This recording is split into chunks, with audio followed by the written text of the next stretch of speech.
Olá, famílias! Olá, família! Bem-vindos a mais um Família Ming, esse programa delicioso que passeia pelo mundo inteiro, homenageando as culturas orientais. A gente parte do coração da África e caminha os 5 continentes em busca de tudo o que é diferente, curioso. E hoje eu estou aqui na companhia do Felipe Silvestre. Tudo bem, Felipe? Tudo bom, Guto? Como é que tá? Tudo Parabéns aí jóia. pela iniciativa. Tá bem legal o canal, eu tenho assistido algumas coisas. Que bacana, cara. É um privilégio ter a sua audiência, né? Você que é um engenheiro de sistemas. Felipe, a gente de vez em quando conversa aqui sobre essas novas possibilidades do mundo streaming, né? Então, certa vez eu dialogava com você mesmo, nós dois ali numa festa, drink na mão, e eu cheguei a comentar contigo. Curioso, né? Agora o mundo streaming, ele potencializa as possibilidades do broadcasting, né? Sim. E você estava me explicando que é até mais do que isso, talvez seja uma condição exponencial da gente ver muito mais coisa via streaming. Como é que é isso do ponto de vista de sistema, Felipe? Cara, do ponto de vista de sistemas é um desafio, né? Porque se você for pensar, começa na disponibilidade de comunicação básica, na internet, para as pessoas poderem assistir. Isso, na verdade, é o que viabilizou o streaming, né? Se você olha um pouco para o passado, o que aconteceu aí, desde o estouro da bolha .com, se você lembrar dos anos, do final dos anos 90, ali dos anos 2000, quando explodiu, isso aí gerou uma disponibilidade de banda, tal do Dark Fiber, coisas do tipo, que viabilizou o YouTube. E a partir daí é que você vê esse movimento de YouTube aparecendo, né? É interessante como um crash, né? Como aconteceu naquela época, acabou liberando tanta infraestrutura e acabou viabilizando todo um... É quase uma economia, né? Se eu pensar, uma nova economia do streaming, de acesso, gerando renda, gerando novas oportunidades, né? Eu acho isso muito legal. E do ponto de vista do sistema, assim, começa desde essa infraestrutura, se eu pensar, e tem o desafio. Hoje em dia, aí você tem esses parques de servidores, esses provedores que estão aí brigando para atender a demanda, né? Acho que é um caminho irreversível. Felipe, para quem é mais leigo entender, via broadcasting, a gente dependia de uma transmissão contínua, não é? E agora, via streaming, o que está sendo transmitido, ele parte de um servidor, ele trafega como dado e depois ele é processado de novo. Então, ele pode ser reorganizado, é isso? Eu acho que tem algumas possibilidades nesse sentido, mas acho que o grande diferencial do broadcast para o streaming, eu colocaria assim, antes você estava sujeito a consumir um certo menu de ofertas fixo, né? Se for pensar. E agora você não está mais preso a essa ditadura. Então você pode começar com um conteúdo de um canal, pular para o outro e ver no seu próprio tempo. Acho que esse é o grande diferencial, assim, né? Sim, mas Então, eu pergunto, na tecnologia, o que mudou que viabiliza isso? o que mudou foi, olha, são duas coisas. Primeiro, ter realmente banda larga para as pessoas, né? Isso antes não dava para fazer streaming sem isso. Você tem que baixar o vídeo, então ninguém tinha paciência. Você podia baixar, então vamos imaginar, você queria consumir uma série, você ia lá, digamos que estivesse disponível, você tinha que esperar baixar esse vídeo, aí você conseguia ver no seu computador, né? Ou no seu, mesmo na existiam algumas tecnologias de TV a cabo que permitiam isso, né? Não sei se você lembra, antigamente tinha um esquema de você baixar, você tinha que esperar baixar, né? Esperar E aí baixar, são, inteirinho. e agora você não quer mais isso. Então, assim, em termos de tecnologia, o que mudou foi essa disponibilidade de banda larga, né? Principalmente para boa parte da população. Hoje em dia, claro, tem muito lugar ainda que não tem esse acesso, mas de modo geral, boa parte do Brasil e do mundo está disponível essa possibilidade. E os servidores também serem capazes de entregar isso, né? Então, aumentou muito a capacidade de armazenamento, a capacidade de entrega de conteúdo, e isso aí foram tecnologias que se aceleraram muito, né? E investimento maciço também, né?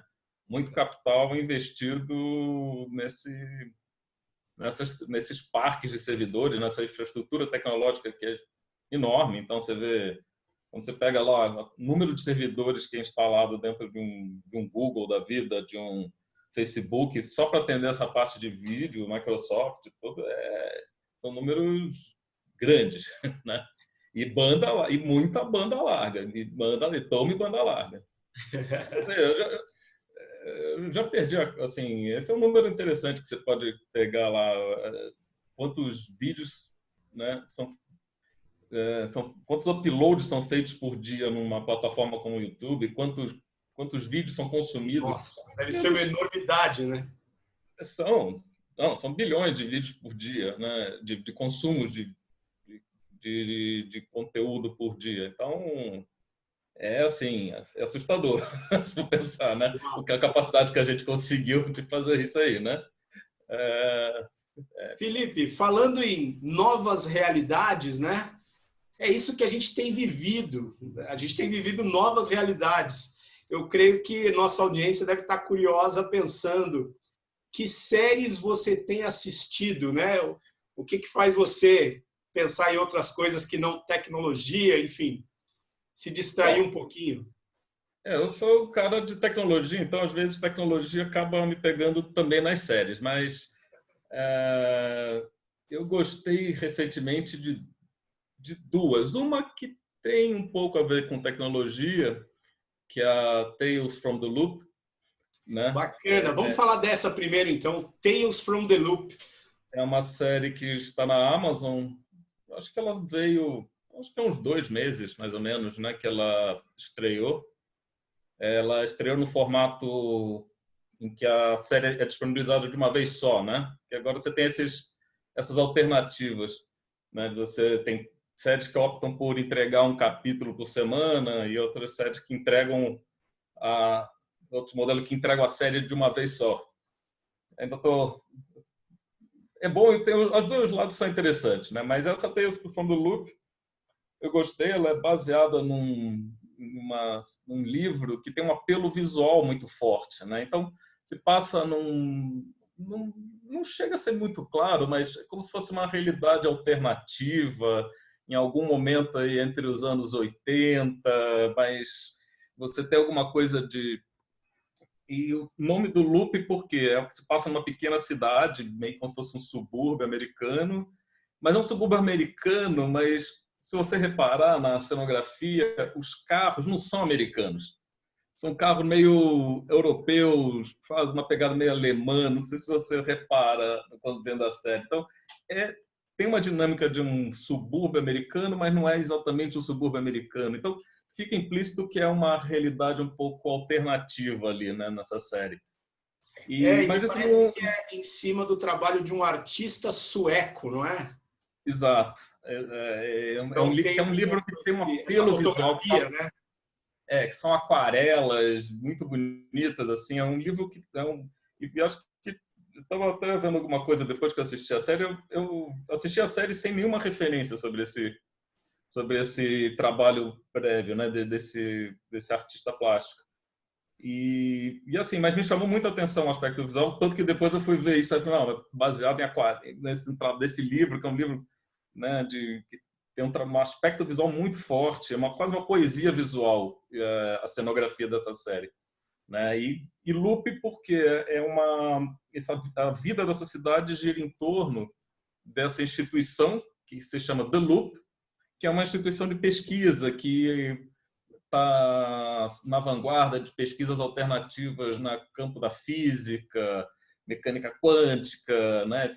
E aí você tem a personagem principal, que é a Jessica Chastain, né, se não me engano, e tem o pai dela que dirige o instituto, ela também trabalha lá. E aí depois, e é interessante que cada episódio da série foca num personagem completamente diferente, que são todos relacionados, mas foca num personagem. É como se fosse cada história é um episódio e no final tudo se liga. E acho que aí vem a história do loop também, né? E o loop Então, também tem a ver com a instituição, que me parece que é em cima de um acelerador, né? exato, tinha a história do loop de ser um acelerador de partículas, né? Mas Exatamente. então então tem um aspecto concreto esse loop, mas tem um aspecto um pouco mais simbólico também, né? Da vida ser constituída de círculos, né? Então achei muito diferente a série, né? E tem um tempo interessante. Acho que às vezes as séries se perdem um pouco nessa necessidade de te pegar nos primeiros 10 minutos, que é um problema, né? Para uma série né? Você imagina, você tem lá você abre uma Amazon, você abre O um Netflix, Netflix, né? você abre um Hulu da vida, qualquer deles, você tem 1 milhão de séries. Como é que as séries competem para te cativar, né? Então, tem essa ideia de você ter os... Se você não conseguiu convencer o cara a seguir a história nos primeiros 10 minutos, você não segue a série, né? Eu acho que isso talvez seja uma realidade do mercado, mas só se você não tem um bom roteiro. E eu acho que acho que essa é a chave para a gente, para mim, que me pega. É um roteiro diferente, né? A gente quer sair Isso é um muito pouco da legal. história do... E acho que outra coisa muito legal a gente pode imaginar que é uma série de ficção científica, mas, por outro lado, parece ser essa ficção científica que nos toca. De certa É, forma, é a ficção científica que está presente no nosso dia a dia, não é? Então, o acelerador de partículas, ele é um pouco uma maluquice, né? Essa possibilidade de ter um acelerador de partículas que vai testar na realidade coisas que foram propostas por físicos do tocar um passado, papel, que né? imaginaram isso, né? E agora isso pode ser realmente testado efetivamente. Então, uma cena que me lembra muito ali é aquela partícula que ela flutua, né? E Uhum. aí a gente acaba se deparando com coisas semelhantes hoje em dia, né? Como, por exemplo, a nossa própria conexão streaming, né? A gente está realmente um diante do outro. E quando a gente imaginaria um negócio desse há anos atrás, né? Não, e com a facilidade, isso. Bom, a gente basicamente está vivendo realmente a época da aldeia global, né, cara? A gente está pensando, né? Isso virou, ainda mais agora nesses tempos aí de pandemia, realmente se concretizou a ideia da aldeia global, né, cara? Eu como trabalhando na área de tecnologia, assim, participo de projetos, de discussões com gente do mundo inteiro, né? Em alguns casos. E assim, e não tem muita diferença, né? Eu achei engraçado, saiu um desses memes aí quando começou a quarentena, que mostrava o vida de programador, no caso, né? Vida de programador antes da quarentena, vida de programador depois da quarentena. Era o mesmo quadrinho, entendeu? O cara parado na frente do computador, né? Então, assim, na minha área já é muito prevalente o trabalho remoto, já não é nenhuma novidade, então foi bem tranquilo. Mas isso era uma mágica, né? Voltando ao tema das séries, acho que é bem interessante, assim, como você fala de ficção científica, esse é o tipo de ficção científica interessante, né? Aquela que te joga para os desdobramentos, né, de uma descoberta, né? Como é que uma determinada descoberta científica ou não precisa nem ser uma descoberta, como é que seria a evolução dentro de alguns limites e a ficção científica boa, ela tem essa questão de, bom, legal, a gente já consegue imaginar daqui para frente para onde aquela tecnologia está se desenvolvendo. Qual vai ser o impacto desse desenvolvimento no relacionamento das pessoas, como é que elas vão utilizar isso no futuro, quais vão ser os novos protocolos sociais até, né, em termos de utilização dessa tecnologia, né, porque a coisa nunca vem só, né. Então isso eu acho bem legal, assim, por isso que a ideia da ficção científica como tema básico, a boa ficção científica é essa, que te provoca a pensar, te provoca a extrapolar os limites do que você está vendo hoje, né? É um exercício de futurismo mais do que qualquer coisa, né? Tentar Pois é, mas é cada vez mais um futurismo que está próximo. que pode ser nos próximos dias, né? Falando um Sim. pouquinho mais da sua atividade profissional, a sua atividade profissional também tem aspectos de segurança, né, Felipe? Então, Tem essa uma é coisa assim. uma Eu já atenção, né, que à medida que a tecnologia ela traz essas novas possibilidades, ela também traz esse desafio de como é que podemos nos sentir seguros, o que as empresas têm feito para garantir alguma segurança, né, no relacionamento com os clientes.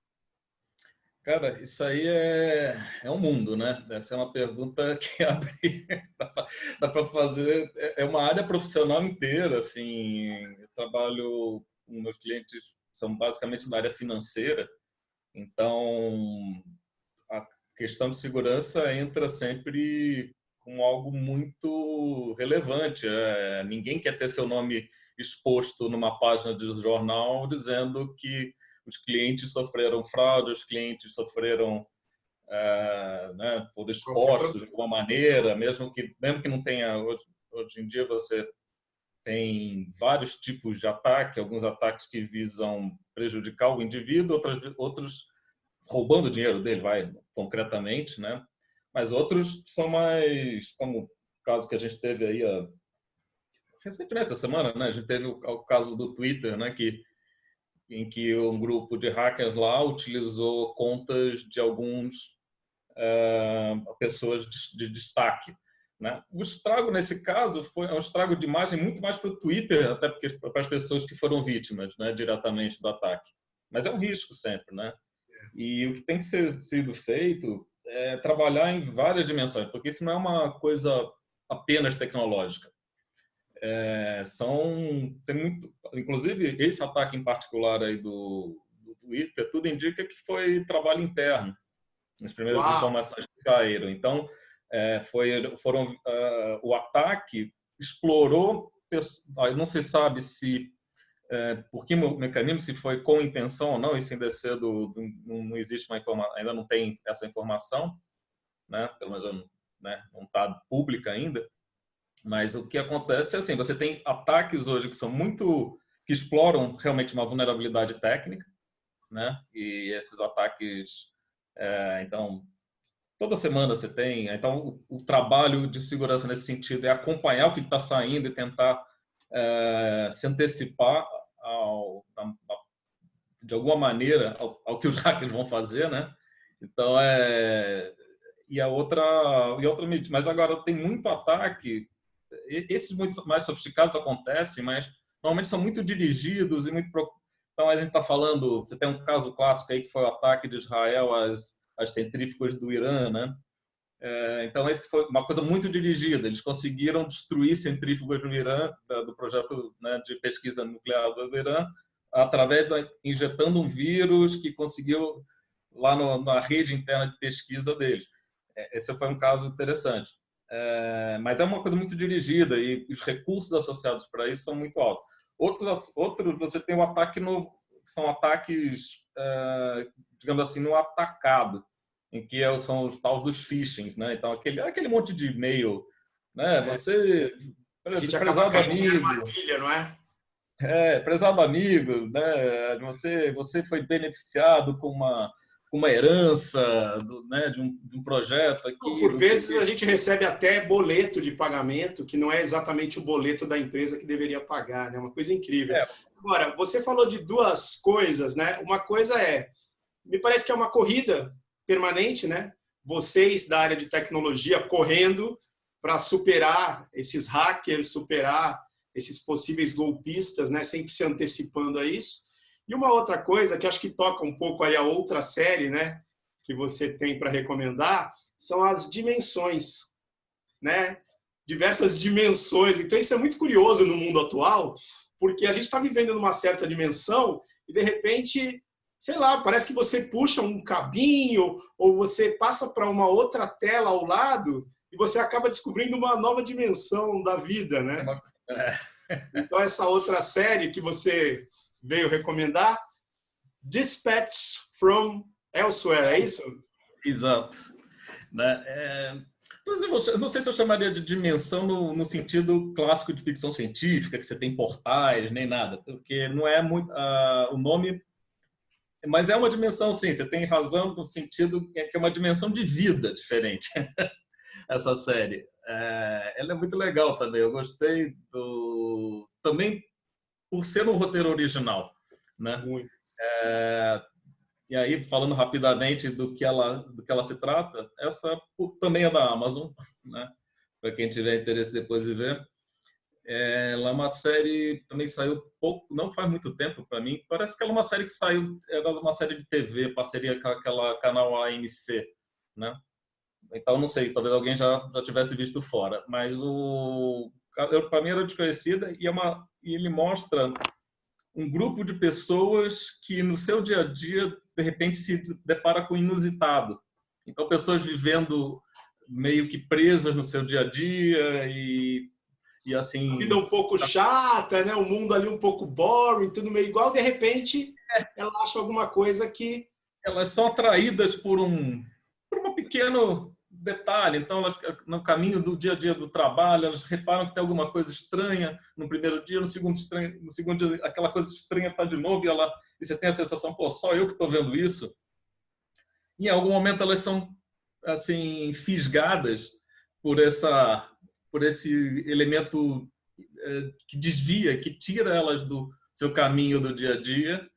E aí vem a história, né? Então a história, no que parece ser meio que uma versão, uma caça ao tesouro, uma coisa assim. E aí só vendo mesmo, porque ela toma uma dimensão completamente diferente, assim, o rumo da história. É uma série que usa bastante desses recursos de metalinguagem, então, né, tem lá vários momentos dos atores falando diretamente com você enquanto telespectador da série. Mas ela toca realmente nesse ponto, que é você sair do seu dia a dia e olhar para o lado. Fazendo um link com o que você tinha comentando da segurança, isso é importante, porque muitas vezes o ataque, né, de segurança é algo que te pega meio desprevenido, é algo que vai te colocar numa situação, é quase um lance de magia, meio que o mágico faz, porque ele está querendo fazer o quê? Ele está te apontando para alguma coisa enquanto ele está fazendo outra, né? Ele está te distraindo, ele está te induzindo, está direcionando sua atenção para uma coisa, enquanto na verdade ele está fazendo outra coisa, né? Então É ele o está mostrando a ilusionismo, mão. né? O ilusionismo é isso, né? Aquele trabalho de mágico ali, né? Então, assim, tem a técnica, o pessoal, os hackers têm usado muito, né? Que é o ataque de cunho social, que se chama, né? Que é induzir a pessoa ao erro. E essa série tem um pouco disso, porque eram pessoas que estavam presas no lugar e de repente são atraídas por isso. Não tem nada a ver com hacker a série, tá? Mas, de alguma maneira, as pessoas estavam hackeando a própria vida ali. É verdade. Agora, sabe uma coisa que me chamou a atenção? Eu achei até poético isso. Que, de certa forma, as pessoas também são atraídas pela sua própria curiosidade ou até pela sua própria intuição. Então, acho que isso é muito interessante, porque a série sugere também o seguinte, mova-se pela sua intuição, né? Acho que isso é interessante. E a vida das pessoas fica interessante com isso, né? Então, saindo da área da segurança, né? Porque Claro. você pode ser iludido e pode ser ruim, mas quando você se move pela sua intuição, você pode descobrir coisas muito legais. Então, essa série me fez pensar, inclusive, na história do próprio Netflix, né? Que era um cara que gostava de colecionar filmes antigos, mas ninguém tinha muito esse interesse. E aí, à medida que ele pôde oferecer isso para o streaming, né? Ele pôde oferecer um grande catálogo, né? Para um grande número de pessoas, aquela intuição que ele tinha começou a fazer sentido, né? Então, eu acho isso interessante aí nessa Dispatch from Elsewhere. Achei muito curioso isso. Deixar se mover, sair do imobilismo, né, pela sua própria intuição. Achei isso muito legal. Claro, o que eu gostei muito foi o final. O final foi bem surpreendente para mim. Então, mas, por favor, no spoiler. Assistam até o final. Cara, muito bacana, Felipe. Eu acho que é gostoso quando a gente bate esse papo e a gente acaba tendo acesso a séries que saem do lugar comum, né? Até porque a quarentena já foi longa Então é bacana que as pessoas tenham outras ideias, outros insights. Felipe, a gente costuma se despedir aqui deixando uma mensagem final, deixando uma saudação às pessoas, a essa aldeia global que você falou aí. Tá ok. Então, gente, sigam firmes. Essa aldeia global, ela aproxima as pessoas. Eu sei que deve estar todo mundo aí com saudade de abraçar, né, seus amigos, seus parentes e tal. Mas que bom que a gente, pelo menos, tem esse alívio na forma da tecnologia. Pense que o pessoal, na época da influenza, tudo, o máximo que eles podiam fazer é correr para o mato, né? A gente ainda tem a nossa possibilidade de continuar a nossa vida mantendo alguns aspectos de normalidade, né? Graças a essa tecnologia que eu acho fantástica, mas que também tem seus riscos, né? Mas que, putz, ela é algo que é um diferencial da nossa era, digamos assim, né? É isso aí. Bacana demais ter essa saudação aí como uma mensagem positiva acerca da tecnologia, né? E a gente aqui fala com frequência das culturas orientais que nos ensinam tanto também sobre Sim. essa missão de generosidade, de pensamento positivo. E eles arrumaram um jeito bem breve de falar isso, que é o Namastê, Filipão. Obrigado demais, cara. Para você, saudações, axé e tudo o que for mais aí para todos. Muito Um axé, um abraço. abração. Valeu. Valeu, cara. Até mais.